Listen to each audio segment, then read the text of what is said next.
Hey, Hey. how's it going? So, thanks for joining us. Have you ever wondered what makes those entrepreneurs that are able to be successful successful? Have you ever wondered what are the characteristics, what are the tactics, what are the things that make them successful, and why is it just a small percentage of entrepreneurs that actually are successful? So, thank you for joining us. David and Debbie Dunford here. Hello. So yeah, we're going to talk about eight different things that successful entrepreneurs are able to master in order to bring success to their efforts, to their business. Yeah, their mindset, what it is that, just what mindset is, what it brings to the table and the things that they're thinking through and how they think in order to be able to accomplish the success that they have. So it's interesting because it's actually like I was saying earlier, a small percentage of entrepreneurs that actually reach the success that they start out, going after. Some reasons why maybe they aren't successful. We had a few written down here. Yeah, Where so like the inventory isn't yeah. selling well. They don't love it like they thought they would. Yeah, Go ahead. I was just gonna say they realize they're not loving it as much. Maybe their company isn't legit. They find out unfortunately too late. But probably the number one thing that most people get stuck with, and the reason they trade companies is usually because they aren't getting the success that they wanted. Hey, Right. Becky. Hey Becky, thanks for joining us. Good to see you. So yeah, so let's dive into those mindsets, the things that entrepreneurs who actually achieve the success that they initially are going after, the mindsets they're able to have and maintain in order to really reach their goals, right? So Yeah. number one, give us number one, Debbie. Okay, number one is that they go and they find they find a new market to sell an old product. So what that means is, let me tell you a story. So there's a gentleman by the name of Sam Phillips. I'd not heard of Sam Phillips, but I've definitely been affected by what he did. Okay, so he realized that there was some talent that people weren't aware of. This is years and years ago. He realized there was some in the rock and roll world. So he didn't invent rock and roll. But in that rock and roll world, he realized there's some talent that a lot of people didn't know about. So he created a unique studio. Let me see. He had some unique acoustics in that studio to help capture and immortalize this new unique thing. And he discovered some stars like, maybe you've heard of some, Jerry Lewis, Johnny Cash, and the great Elvis Presley. Okay, so he took that new market with an existing product. Okay, so that's what we mean by that. Second is to keep control of your vision.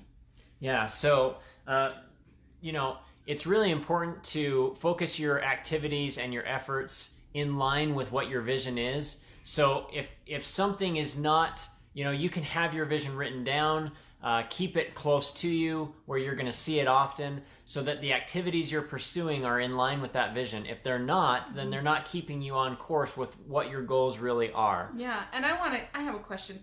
I want to know, put it too in the comments if you've ever even thought through your vision of your company, because sometimes that's a step that's just missed. Right. You think, oh, yep, I want to make money. Okay, so, but what is the vision? This is a legit company that you're trying to create. So what is your vision for that company?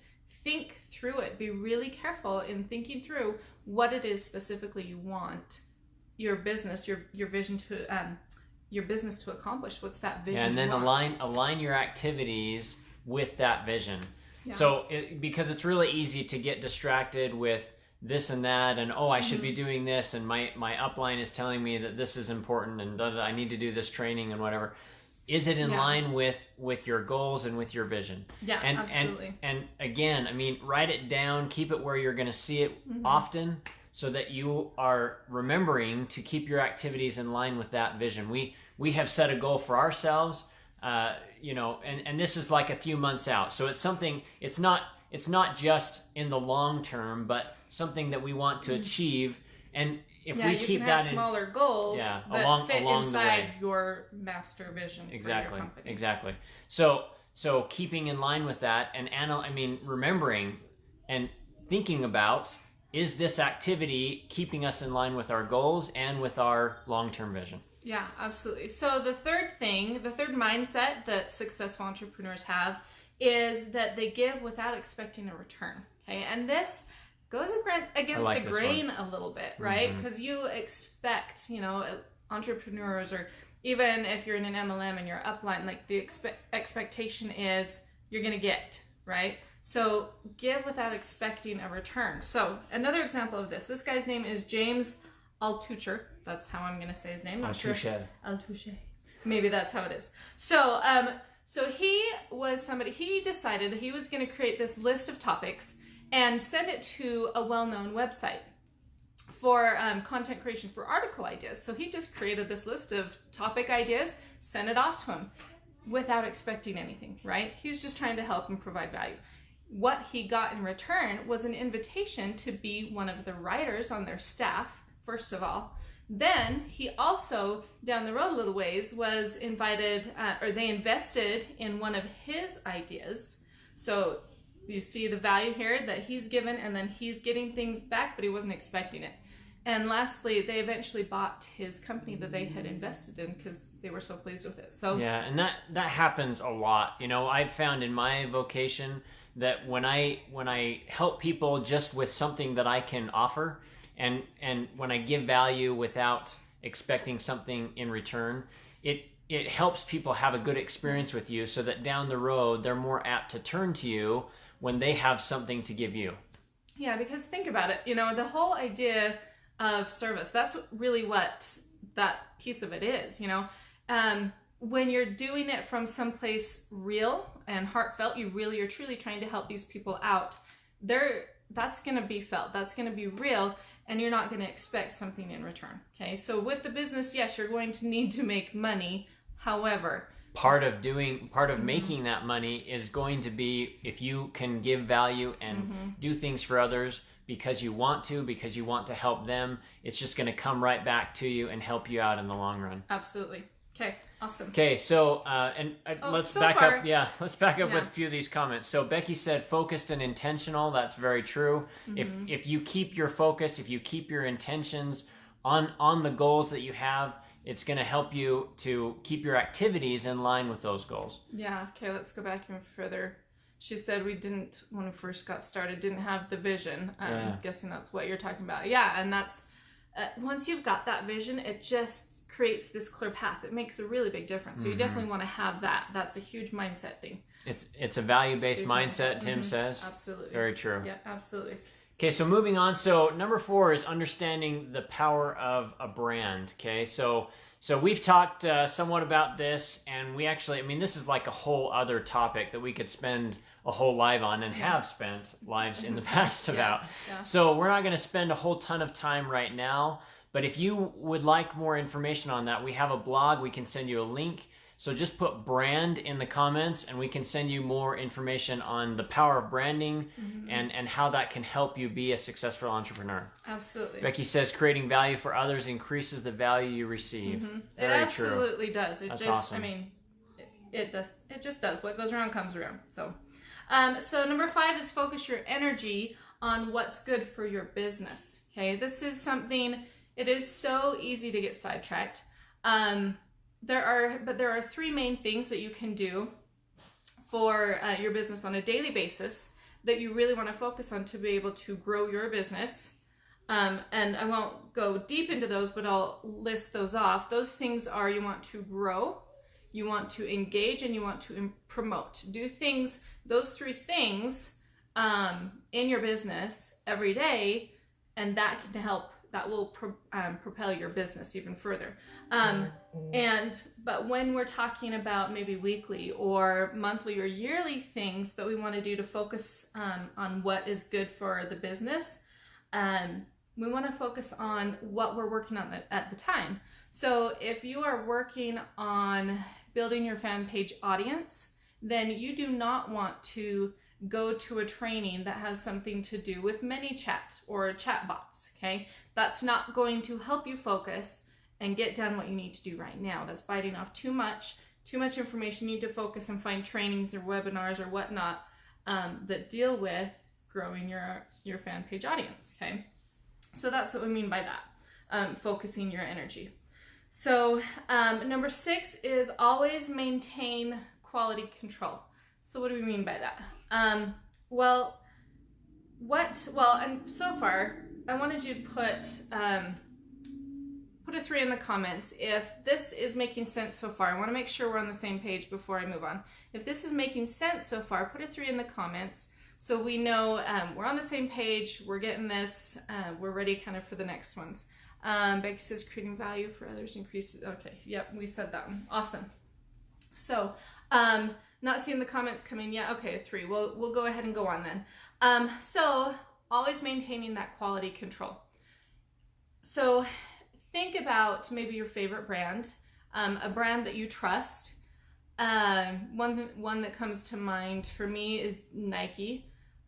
For me, from what my experience with Nike shoes and just their clothing and whatnot, it's good quality clothing. They're good quality shoes that are going to last a long time. Well, imagine if Nike all of a sudden started making a lesser quality shoe, lesser quality clothing that wore out sooner, that didn't last as long. Maybe the soles came apart from the soles of the shoes came apart from the fabric of the shoes. You know, if those things started to happen, is their brand, is their company going to progress? Are they going to continue to get those high sales that they have? No way. Yeah, so it's interesting. It's kind of like, I once, and this is a weird example, but I once knew a friend of mine, and she, you know, like with dating, she would be like, I like to have the chase factor, you know, when I'm trying to get somebody's interest, and then she like tries and does, you know, all this, but then when they're interested, she like loses interest. She's like, no, I'm not really interested anymore. So to kind of relate that, it's like, what are you talking about, Dave? How does this relate to business? Yeah. But to kind of relate that, if you don't maintain that same, you know, level of effort and trying to bring the best quality product, and the best quality product may be, you know, something different. It could be a service rather than a shoe, you know, but if you don't maintain that same level of effort and drive, and you know, then you don't just expect that, oh, these people are gonna stay with me because they've liked my brand in the past. You got to keep that level of quality, you know, whatever your product is, so that people will maintain their interest. Yeah, because your brand, like your reputation, is based on the quality of your product. It absolutely is. So if you want to continue to move your business forward, you've got to at least maintain that quality and work to even improve it even more. Okay, you've got to make sure that quality is there and it doesn't suffer. Okay, so we have a couple more, 7 and 8. Let's go through these quickly so we don't take up too much of your night. But number 7 is being unique. So finding ways to be unique and you know, help have your business and have yourself stand out from others. There's lots of different things that you can do to help yourself stand out. So that's another principle. The last one, I like this one. It's take ownership. So I have found that to be so important in my, you know, business pursuits. As I've been, you know, with my vocation as an accountant before we started our business together, when you take ownership of things rather than trying to blame somebody else, you know, if you're just blaming somebody else and the problem lies with them, then that's really the problem, right? You're never going to solve anything if the problem lies somewhere else. And it's easy to do. It's a lot easier to say, oh, it was the situation that was the problem. I had no control over that. And there might be some situations where you don't have control, but that doesn't mean you can't then take ownership of the problem from that point on and make adjustments and evaluate. Yeah, if you get into the habit of, what can I do about this? What can I solve about this?